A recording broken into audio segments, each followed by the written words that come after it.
National Weather Service in Pueblo has issued a severe thunderstorm warning for central El Paso County in east central Colorado until 1:30 p.m. At 12:44 p.m., a severe thunderstorm was located over Security or near Colorado Springs, moving northeast at 10 miles an hour. Hazard, 60 miles an hour wind gusts and quarter-size hail. Source, trained weather spotters. Impact, hail damage to vehicles is expected. Expect wind damage to roofs, siding, and trees. Locations impacted include Colorado Springs, Fountain, Stratford, Fort Carson, Security, Peterson Air Force Base, Security Widefield, Falcon, and Cimarron Hills.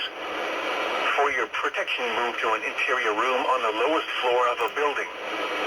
Torrential rainfall is occurring with this storm and may lead to flash flooding. Do not drive your vehicle through flooded roadways.